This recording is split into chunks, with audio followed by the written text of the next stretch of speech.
এখন আমি 8-এর ক নম্বর অঙ্কটি সমাধান করে দেব। দেখো 8-এর ক নম্বর অঙ্কটি বোর্ডে তুলে রেখেছি। এখানে 8-এর ক বলেছে পি ইকুয়াল এ কিউ ইকুয়াল বিসি হলে পি ক্রস কিউ এবং কিউ ক্রস পি নির্ণয় করো। ঠিক আছে, তাহলে এখন আমি এই অঙ্কটি সমাধান করব।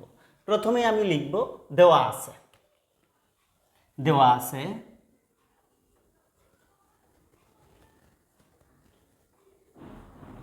আছে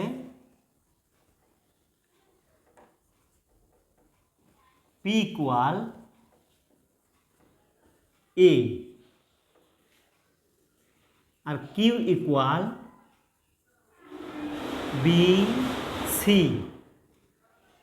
বিসি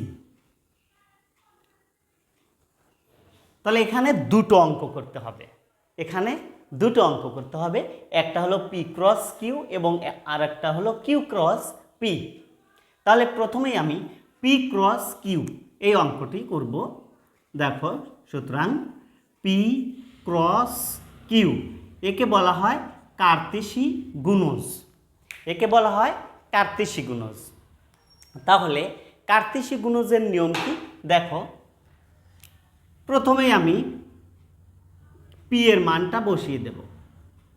পি এর মান বসিয়ে দিলাম এ ক্রস বা কার্তেশী গুণজ বি সি।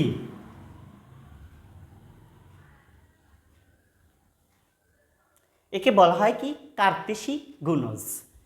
কার্তেশী গুণজের নিয়ম হলো, দেখো এই এটা যাবে হলো দুটোর সাথেই যাবে, এ বি এ সি, এবং প্রতিটা সদস্য কি করবে ফার্স্ট ব্র্যাকেটের মধ্যে থাকবে।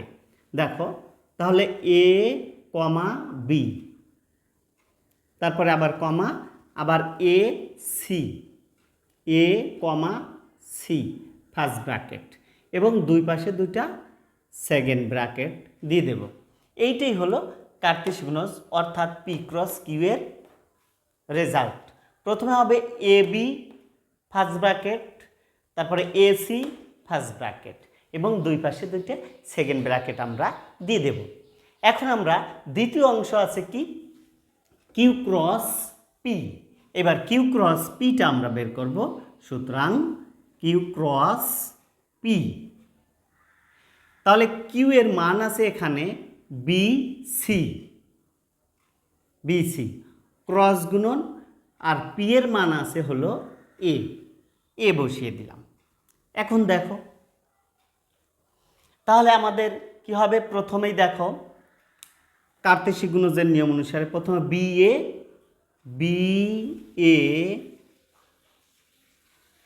ফার্স্ট ব্র্যাকেট, এরপরে সি এ ফার্স্ট ব্র্যাকেট, এরপরে উভয় পাশে দুটা সেকেন্ড ব্র্যাকেট দিয়ে দেব। তার মানে বি এ এইটা, সি এ এইটা, এরপর দুই পাশে দুটা সেকেন্ড ব্র্যাকেট দিয়ে দেব। আর অবশ্যই যেভাবে আসবে ওইভাবেই লিখতে হবে, সাজায় লেখা যাবে না। যেমন এখানে বি এসেছে এ বি লেখা যাবে না, এখানে সি এসেছে এসি লেখা যাবে না, সাজানো যাবে না। যেভাবে আসবে ওইভাবেই লিখতে হবে। ঠিক আছে প্রিয় শিক্ষার্থী, এইটি ছিল আমাদের 8-এর ক এর সমাধান। আশা করি অঙ্কটি বুঝেছো। আবার দেখা হবে পরবর্তী ক্লাসে। সবাই ভালো থেকো, সুস্থ থেকো। আল্লাহ হাফেজ।